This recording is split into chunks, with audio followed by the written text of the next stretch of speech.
Évora Ethnographic Museum is a very small museum located in Teide National Park, in the Teide National Park. So on the way when you are driving to Teide Peak, you can park here. There is a parking space and go and visit this museum. This small museum, tries to recreate Juan Évora's dwelling. Although it's very simple, and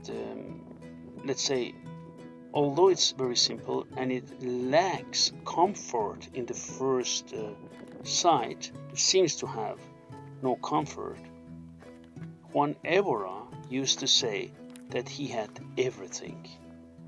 In reality, he had everything that was useful and necessary in this place where he used to live, as he and his predecessors spent the majority of their lives out in the open, where man is just another part of nature. And that's the lesson we can learn from Juan Évora. Juan Évora was born in Guia de Isora, and he was the last person to live the traditional lifestyle in Las Cañadas del Teide. Thanks to his goats, he had access to milk, and was able to make cheese.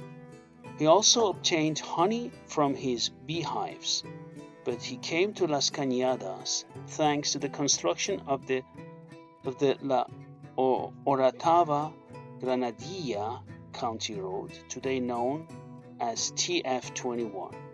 He stayed there due to his job as a laborer lorry driver in charge of cleaning and maintaining a part of the road. Although he enjoyed loneliness, let's put it that way, or solitude, he cordially and friendly received all visitors, also sightseers and people who were loving nature and sought him out for his popular culture and his vast knowledge of the area.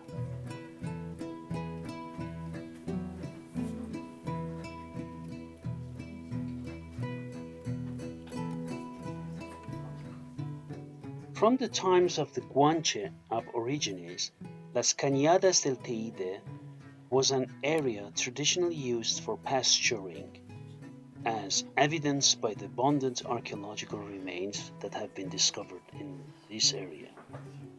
However, the pressure of pasturing at the end of the 19th century and beginning of the 20th century threatened the survival of many botanical species. The creation of the national park ended this subsistence economy and led to the gradual disappearance of the pastoral way of life, which is strongly tied to the changing seasons. The old routes, such as the CaminodeChasna, which connected La Orotava to El Portillo and descended down to Villaflor, still exist today.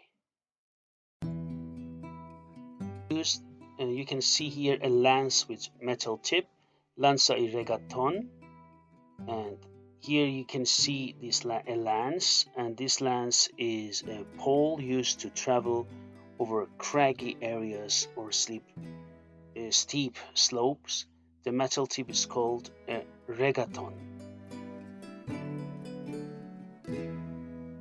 Also find a wooden case to transport ferrets. Made from wood, it was used by rabbit hunters to carry ferrets and to trap them at the entrance of the burrows.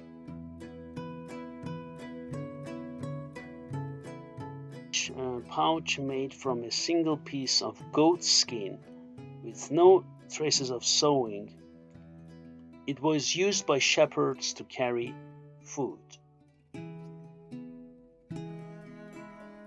Then we have wattle cheese rack. It was used, among other things, to dry and store cheese. Carbide lamp. It was used for illumination, especially in caves and water galleries.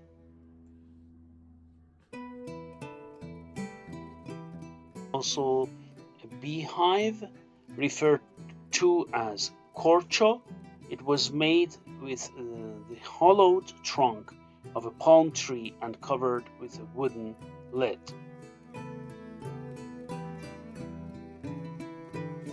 Of measurements of grain, the small stick racia that appears next to these utensils was used to eliminate any excess of whatever put inside them. They were filled, for example, with wheat, and the top was skimmed off to get an exact measurement. And other implements that were used to cut vegetation and wood. Line, also a machete, also used as an implement to cut vegetation and wood, same as an axe. Bells, many different sizes were used to identify animals by their sound. And a hoe as implements that were used for tilling.